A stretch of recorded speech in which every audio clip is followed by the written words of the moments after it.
Можу починати. So we can start. Welcome to Ukraine Media Center. Good afternoon, everybody.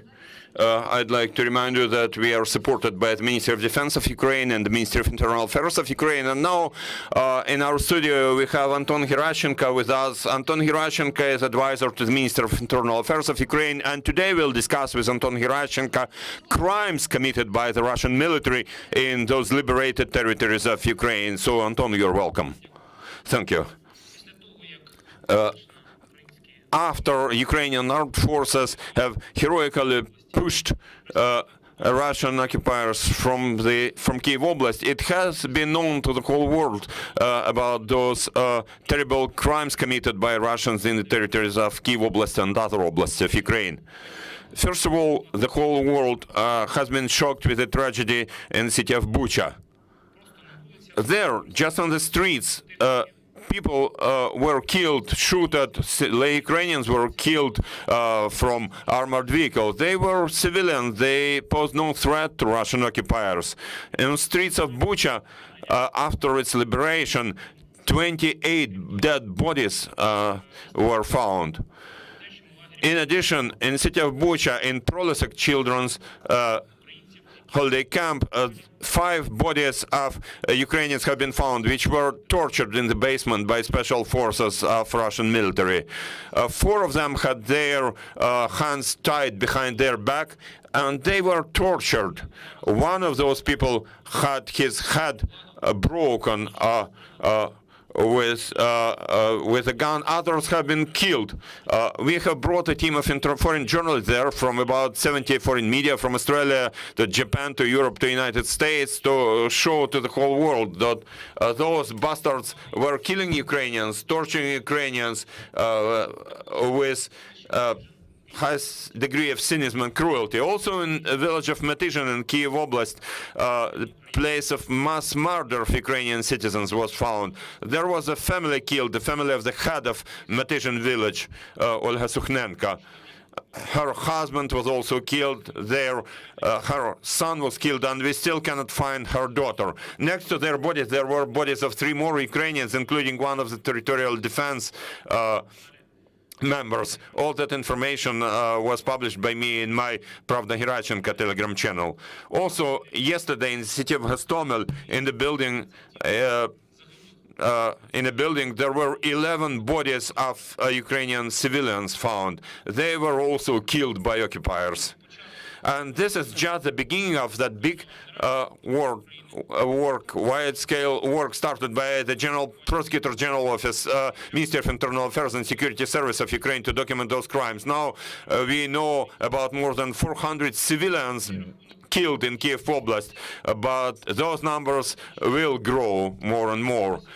I'd like to inform you that yesterday work started in the city of Borodyanka, and there was also a team of foreign media representatives brought there about dismantling ruins of residential blocks which were destroyed in early March after airstrikes by Russian aviation. Russian militant war criminal received an order to bomb a peaceful Ukrainian city as a result, criminal order.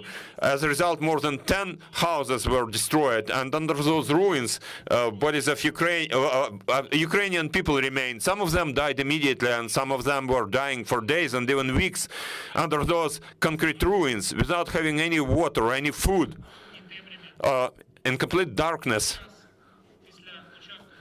Now, after yesterday, work started in buildings at 429 Soborna Street and 429A Soborna Street.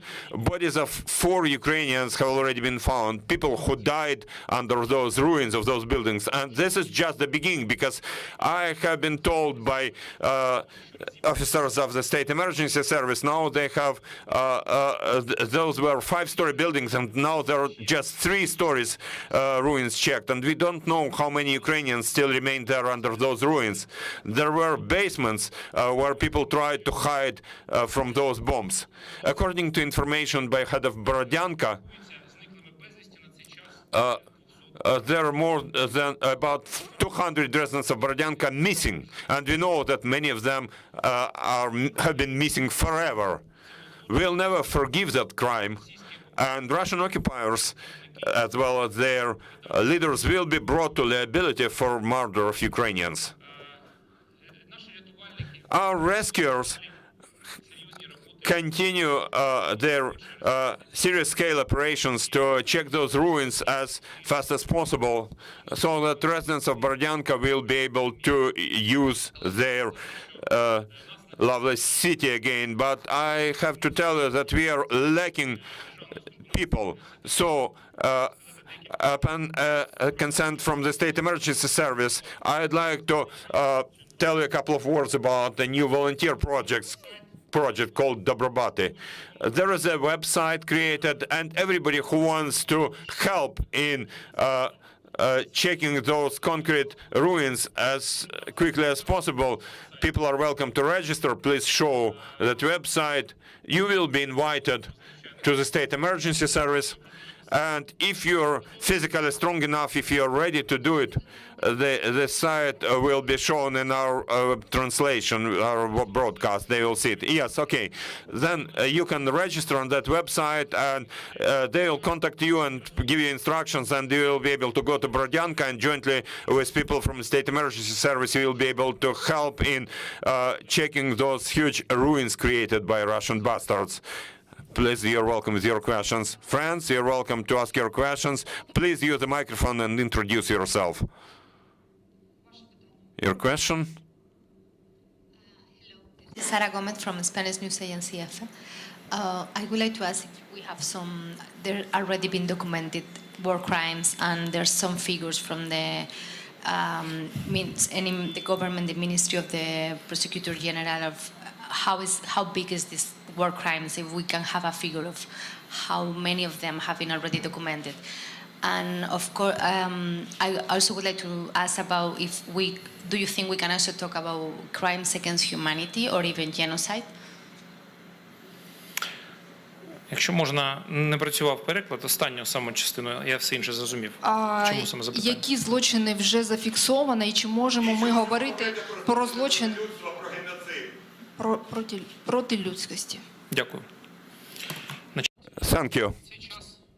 Currently, we already know surnames of commanders of Russian military units at battalion level, company level. People, those units were directly located in the territories of Bucha, Hostomel, and Irpin. Our reconnaissance members got those data, and those data are known to the prosecutors public, who will be investigating this case, and no one bastard will be able to avoid justice. Clearly, all those war criminals know about their war crimes. They know that those are known, and we understand that maybe they will remain in Russian Federation forever. They will never leave it. But as soon as if they leave the Russian Federation, there will be intercom procedures working to find them.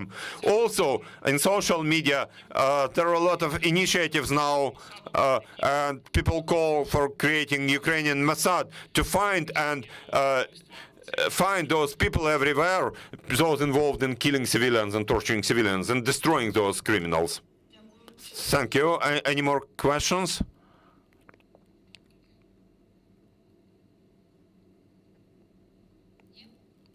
Question here? Just a moment. Thank you. Serdar from Al Jazeera Media Network. The Russian Foreign Minister, Sergei Lavrov, has said that on Wednesday, the Ukrainian side had offered another proposal which reversed the proposal that has been made in Istanbul. And he said that Ukraine wanted to discuss the states of Crimea and Donbass, but without giving any more detail.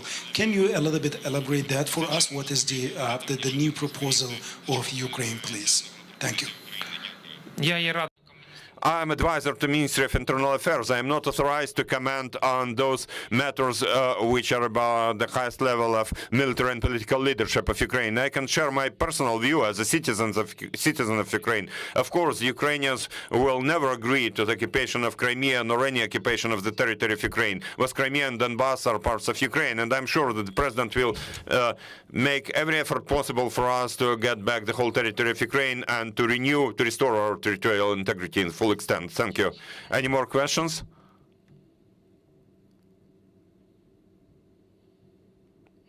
No more questions? Thank you. Thank you, Anton. Thank you for finding time and joining us.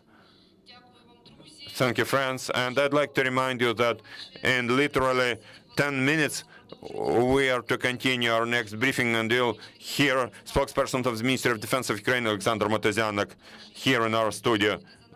Winter News. Thank you.